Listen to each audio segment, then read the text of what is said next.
Hi, and welcome to Mixed Media here at LUTV. My name is Andrew Allen Smith, and with me today is Brian Jun, director of films such as Steel City, Joint Body, and She Loves Me Not.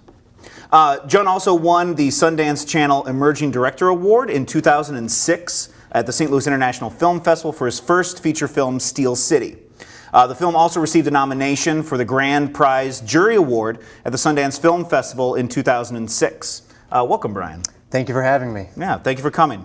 Now, first let's talk about your first feature, which you're probably most well known for, locally especially. Steel City, shot in Alton, Illinois, based around some of your life experiences, some of the things you grew up seeing. Why is it that you wanted to tell this story of a economic downturn in a small Midwestern town? Why was that a story you wanted to tell? Well, you know, initially I was living in Los Angeles when I wrote the script, and I was thinking about, had I stayed in Alton or really in the Midwest, how my life could have potentially turned out like. And I sort of got this romantic notion of being this kid, you know, played PJ Lee, played by Tom Gyrie, how my life could have easily gone down that road. And it's not autobiographical in the sense of, you know, the issues that the characters were coping with, but I developed sort of a very fondness for that blue collar environment and the people I grew up around. A lot of my friends, their dads worked in the steel mills, Granite City Steel, and you know, so I just kind of got this romantic feeling of, wow, this is such an interesting place. You know, obviously I have ties to the community, and it would be it's a great environment to tell that type of story. Sure. One of the things I found interesting is that from Steel City to your second feature, Joint Body, I find a lot of similarities in tone. You know, it is somewhat darker in tone, but then at the same time it deals with sort of recidivism. You know, this idea of not quite redemption, but these things in our lives that we return to, or relapse is maybe another word. Why is that a thematic element that you kind of return to? Well, actually, but after Steel City, I took a detour and I did a movie called The Cover-Up. Right. Okay. That's the movie that was picked up by Lifetime. Right, which is acquired by Lifetime, and that also dealt with some similar themes, as far as not recidivism in particular, but transitioning to Joint Body. I was just fascinated with with the topic of recidivism and all these. I was doing research on these social programs that are put in place by the states to facilitate guys and women who are out of some type of a correctional facility, how they get their lives back in order. And I just became very fascinated with how that works, and that's what sort of led to the Joint Body screenplay. Sure. Now, for this film, She Loves Me Not, which has not been distributed yet, you kind of take an even different approach to it. And one of the things I find really interesting about this film is that it's sort of like an anthology film in a way. It's set up in a triptych, from what I understand. It is an anthology film. It is? Okay, yeah. So when we have this triptych, it's divided up via different genres. What made you interested in dividing up one story in three different methods of telling that story? Well, when I was approached for the project, I was given more or less a piece of real estate, which was the Olin Mansion in Alton, built in 1927. And John Simmons, who is the owner of that house, said, you know, I'm remodeling the house, and it's going through these phases of change. We're going to keep some of the historic part of it, actually a lot of it, and then we're going to go and we're going to update, you know, other aspects, and it's going to be sort of a blend. And I was sort of given this blank canvas of this house, and I was like, wow, this is really interesting and really neat. And I started thinking about, we could do a documentary about this, we could do a narrative, but we couldn't really leave the house. You know, we had to showcase various elements of this house, and I thought it'd be really neat if we put a character in these surroundings, and in order to keep the story interesting, we explore three phases of his life. So, you know, I co-wrote the script with Jack Sanderson, who lives in Los Angeles, and we just sort of thought, since it's about a writer, played by Carrie Elways, what if it was in 3 chapters? And in each chapter, he was wrestling with a different demon. You know, the first chapter, he's got an assistant who his protege, who's his editor, and then we transition to his publicist that comes to try to relaunch his career. And then in the third chapter, he's cleaned up, he's not drinking anymore, and he's trying to sell the estate in order to, move on with his life. So I thought this is a really good template to explore this, and it's a great template for an anthology film. One of the things I found interesting is that you're labeled as the co-director of this movie. So what was it? I mean, I would imagine that a filmmaker can sometimes have difficulty giving up control, giving up the reins of various things. Right. What was that collaborative process like? Well, initially, I was just hired to kind of write this script and to explore these possibilities. And I knew that in setting up the anthology, typically you do have 3 directors, and that's what I did. I hired Jack to co-write with me, and then the other 2 segments, I knew I was going to direct the first segment. I wrote the first segment for me to direct. That was going to be my little part of it. Okay. And then Jack and I wrote the other 2 segments together, and I was searching for 2 other directors. I hired another director named Nick Peterson to do the second segment, and I was looking for a 3rd director. And as we got closer, Jack expressed some interest in doing that, so I ended up hiring him. And then our second director got another opportunity, and he dropped out very close to shooting. Okay. And we already had the cast, and Carrie always had director approval, I guess you could say. So I had to sort of tread cautiously. He already knew me and Jack, so I just sort of stepped into that second segment. But it was supposed to be 3 different directors. Just because I wanted each segment to have a unique feel. I wanted each segment to have its own personality, its own dynamics, and almost its own vision in a sense. So that's why I directed the first 2, and then Mr. Sanderson did the 3rd one. Oh, interesting. Now, one of the things that I wanted to talk to you about, being somebody, we're similar in age, right? We're in our 30s. We both attended Webster University at what a lot of people feel is is the last sort of generation of people that are very hungry for film. I was at Webster just last week and spoke to a lot of my old professors, and one of the things that I was told was that film students today aren't as hungry for classic cinema or even things from the 70s, 80s, and 90s as previous generations were. That a lot of what they're interested in deals with nostalgia, childhood, things like the Lego Movie and Despicable Me. I see this a lot, and that new media is sort of bleeding its way into more traditional styles of filmmaking. So I'm just curious, is this something that you've noticed or a shift that you've seen? And if so, how do you navigate that as somebody that's a little more classically trained? I love that term, classically trained. Well, in today's day and age, that is a way of looking at it. I mean, similar to you, I went to film school starting shooting Super 8 and then transitioned to 16 millimeter. And there's a discipline that you develop as a filmmaker, artist, and I think this applies to any art form, whether it's painting, photography. There's a discipline you develop when you're shooting film, when you don't know what you're getting. And you're forced to study all these other people that came before you who are put under similar restrictions.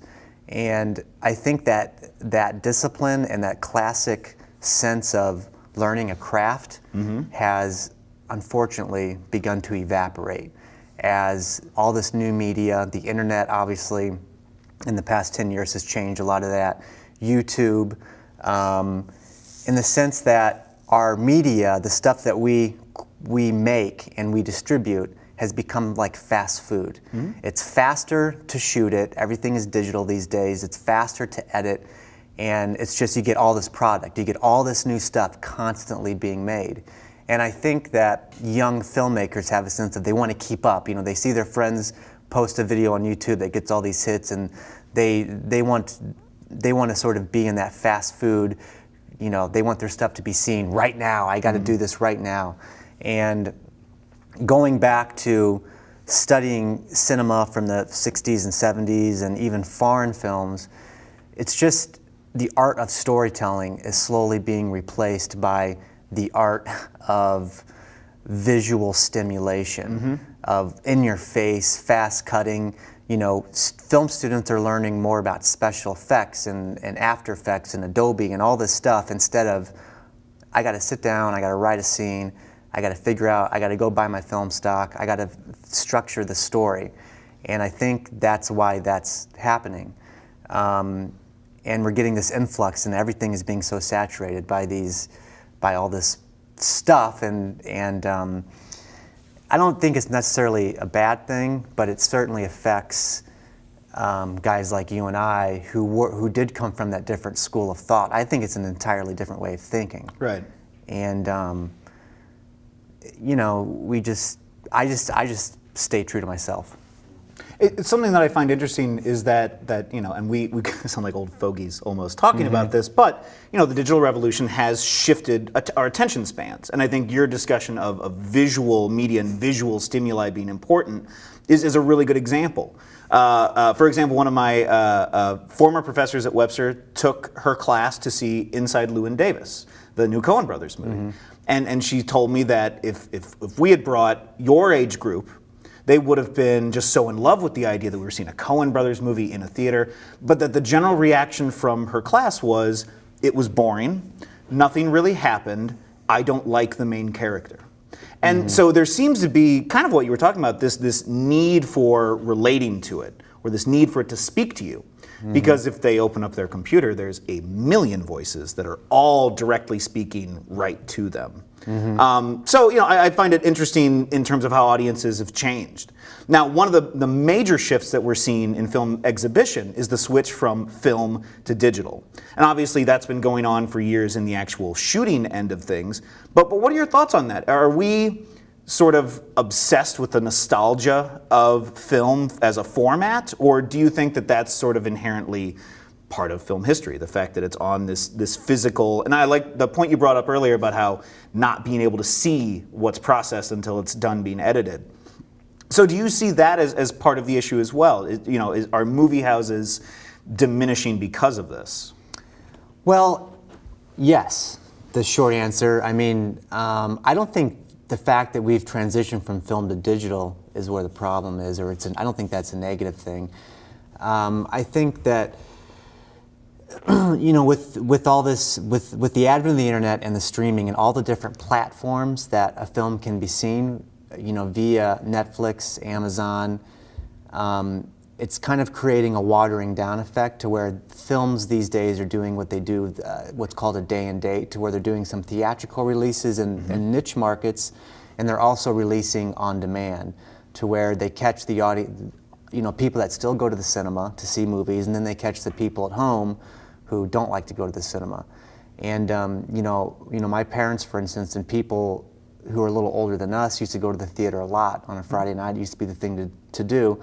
Now a Friday or Saturday night is spent, you know, downloading something from Amazon or seeing what's new on Netflix. And I think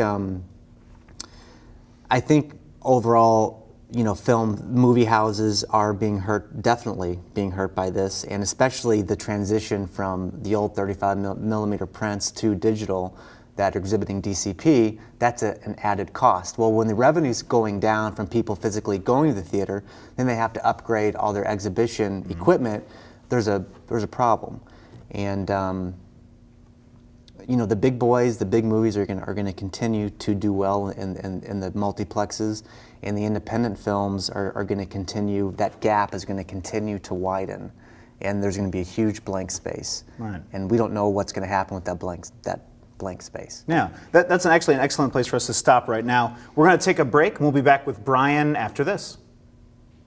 NFC, AFC, offensive linemen, defensive tackles, quarterbacks, and cornerbacks are all working with United Way for a million little reasons. The kids of our communities, to ensure their academic success all the way to graduation day.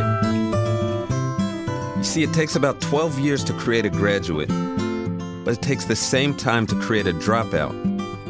And the difference between a kid becoming one or the other could be a professional athlete, or it could be you.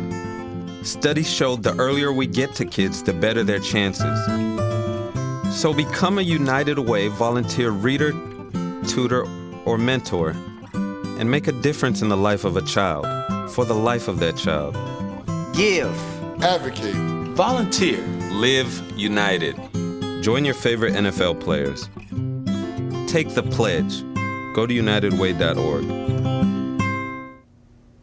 Hi, everybody, and welcome back to Mixed Media. My name is Andrew Allen Smith, and with me is Brian Jun, director of Steel City, Joint Body, and She Loves Me Not. Now, before we took a break, we were talking about this new digital distribution model, where film is sort of headed as an industry.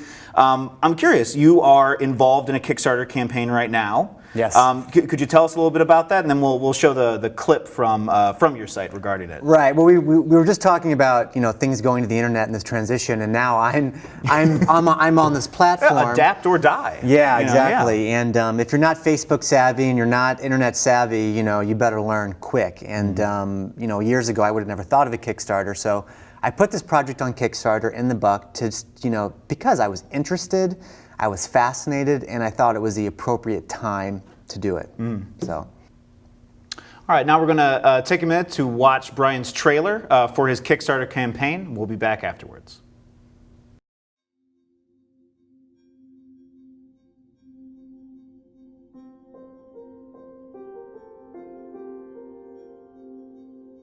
Hey everybody, my name is MixedMediaBrianJun. Over the next 3 minutes or so, you're going to get to know a lot about me, and you're going to hear all about a feature film project I have called In the Buck. For the past 15 years or so, I've been making films in the community of Alton, Illinois, which is about 20 miles north of St. Louis, Missouri. Alton has its fair share of icons. It's one of the most haunted cities in America. It was the birthplace of Miles Davis, the famous jazz musician, and it was the home of the world's tallest man, Robert Wadlow. It's also where this guy was born right here. Yeah, that's me back in 1980. Since I couldn't play jazz, I didn't break any height records, I wasn't that great of an athlete, I decided to become a filmmaker. Well, first of all, what does buck mean? Buck is a noun. It's a male deer or an antelope. It's also a verb, to jump, to jolt, to resist or oppose. You could say you could be buck naked, or in the buck, such as cash. In the Buck, the movie, is about a young couple, Paul and Gabby, who are seeking fertility treatment in order to have their first child. This creates a barrier in their intimacy and their financial resources. In order to compensate, Gabby seeks fertility treatment on the black market, while Paul develops a relationship with his father's caretaker, a young woman named Rachel. It's a story about what sex means in today's society, and how the roles of gender have changed so much since our baby boomer generation, and how those roles affect modern day relationships. My first film, Steel City, premiered at the 2006 Sundance Film Festival and went on to gain worldwide distribution. It starred John Hurd, Tom Gyrie, America Ferrera, and Raymond J. Barry. Look, I think about you a lot.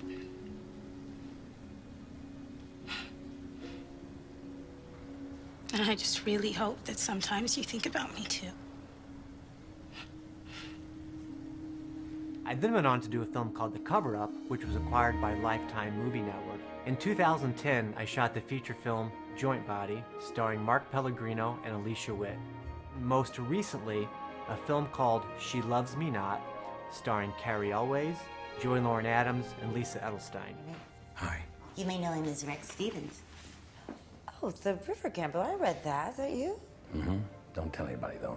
The throngs would ruin my azaleas. Well, it's very popular when it came out. Casting has already started on In the Buck. Raymond J. Barry, who was nominated for an Independent Spirit Award for his work in my first film, Steel City, will star as Henry, Paul's father. You may know Ray from the TV show Justified. He played Arlo. Many people ask me, how can I see your movie? Well, through crowdfunding, I'm going to solve that problem. By contributing, you can get a digital download of the film, a Blu-ray, you can visit the set, you can come to the Midwest premiere, you can come to the world premiere, you can network, you can have lunch with the actors. So please join me in the making of this feature film In the Buck and be part of the filmmaking process. Thank you very much. Cut it! All right, and welcome back. Now, Brian, we were talking a little bit about this journey into the digital age in terms of filmmaking. What was it that inspired you to want to go on Kickstarter? Well, I was initially aware of Kickstarter about 2 years ago when I was working in Michigan. I was teaching a few film courses, and there wasn't a lot to do. And I got on Kickstarter, and I became so fascinated with some of the projects and saw how legitimate some of them were. So I started making my own contributions. It was just, it was fun to do, and I really saw some great work. And I kind of always had in the back of my mind, possibly down the road, this could be an option. And when I finished writing the script for In the Buck, I thought this was the appropriate time to do it. It's another low-budget film, going to be another Alton film movie. And since I had connections to the community, they were aware of my work, and I've had so much luck and support, I figure maybe this is a good idea. And that's why I decided to go on Kickstarter for this time. Now, have you seen a lot of success with other filmmakers? Very famously, Spike Lee recently attempted to use Kickstarter. He was successful. Oh, okay, he was successful. Okay, good. It's interesting the way crowdsourcing is operating. Some people are very skeptical of it. This idea that if we outsource to our audience, they will dictate our content, or they will somehow try to alter the way we're creating this and whatnot. Do you think that this is going to be the future of independent filmmaking? Because more and more we read about how there's less money for independent films because they have less of that visual stimuli, less of that kind of action-oriented subject matter. Do you think that because the studios are less supportive of independent filmmakers, we're going to see a shift from filmmakers like you moving more towards this model? I think there's a potential for there to be a shift. I think a lot of people like Spike Lee and Zach Braff and the Veronica Mars campaign have used it because they have an incredible fan base, and they go into it knowing that there's a pretty high probability of success. But I think it gives you more creative freedom in the sense that you're getting this no strings attached money, and in exchange for that money, you're offering them a product, whether they're the first person to see the film or they get to, you're offering them an experience that they can't otherwise get through other means. And some campaigns have been extremely successful at figuring out that balance of what can I offer in exchange and for their money. Because people this day and age, everyone values their money, and everyone values what they decide to support. And as an artist, you have to figure out, A, is your project worthy of that kind of support? And B, are you credible enough to be on a platform like Kickstarter or Indiegogo? Why should somebody who you don't know, who's a stranger, who may have never heard of you, why should they give you $20 to pre-purchase your movie or your book or your photography or your fashion line? That's a year down the road. Why are you entitled to that? And I think if you have built up a body of work, you've demonstrated that you're credible and that you can deliver, then it can work. But there's also a lot of people, and this goes along with the digital revolution, who are trying to get crowdfunding, who don't have the credibility, and they're using it as a way of, well, this is my only method to express myself, is I have to go online and ask people for money. When it should be the opposite. It should be, I've done this, I've built up a fan base or credibility, so I am in a position to say, hey, I've done this and this, I've been working in this field for a number of years. Are you interested in pre-purchasing my next piece of work or my next fashion line?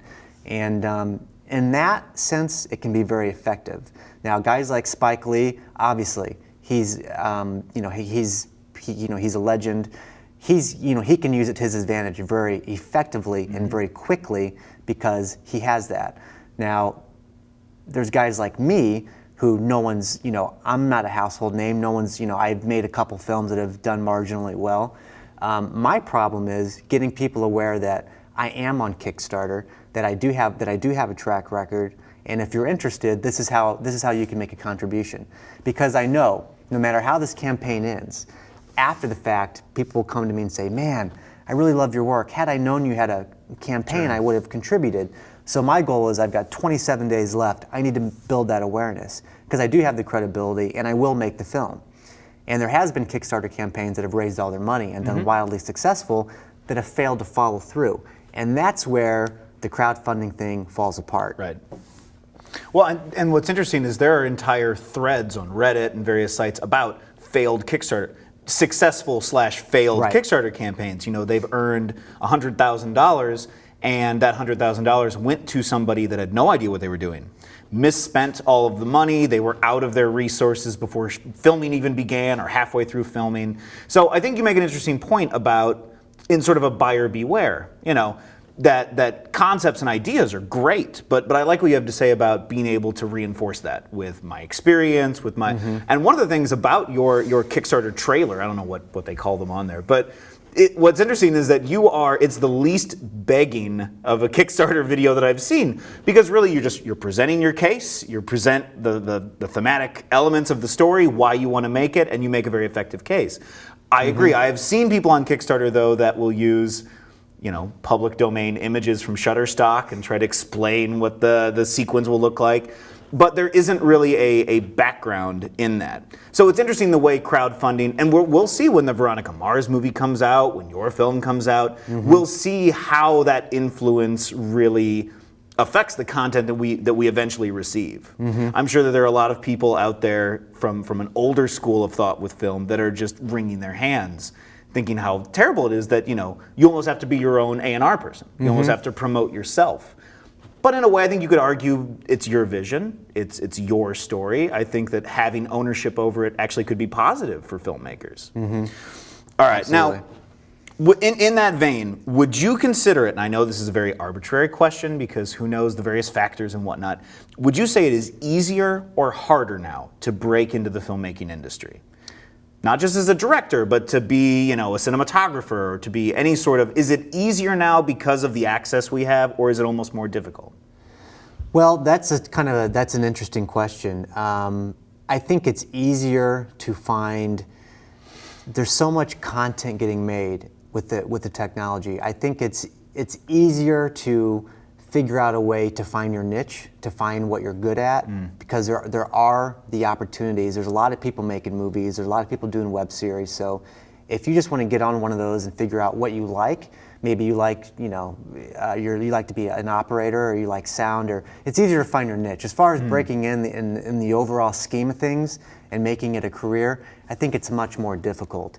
Because when I started making films was a privilege. It was a privilege to have to buy the film stock. And I know I keep going back to the film, but that's like the best analogy I can use. The film versus the digital age. The privilege of being a filmmaker, of being an artist of any kind, is gone.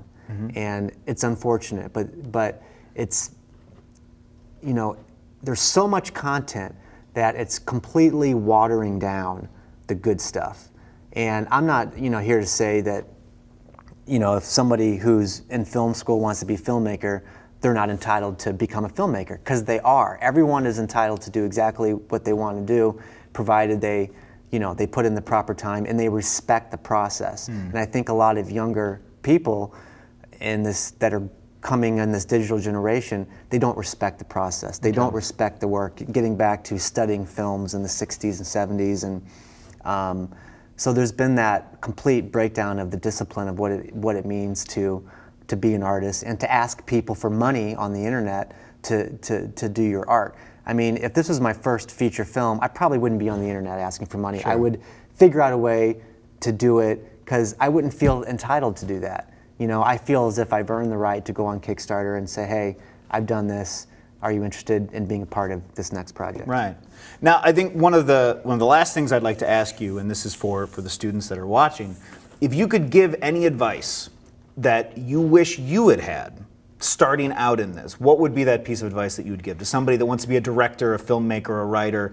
What's a piece of information that you really wish somebody had imparted upon you before you began? Nobody ever told me to work hard.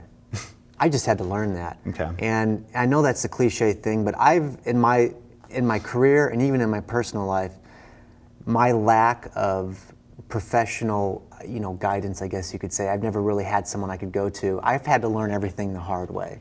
And I'm a much stronger filmmaker, and I'm a stronger person as a result of that.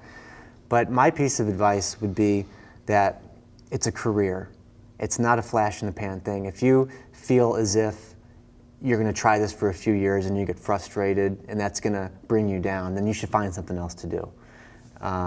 If it really embodies, if you really feel like you can make a contribution in your art, whether it's as a director or a sound engineer, if you can really bring something to the table, and at the end of the day, be fulfilled and contribute to because it's filmmaking is a collaborative art form. I can't make a film without a crew. A crew can't make a film without a director that has a vision.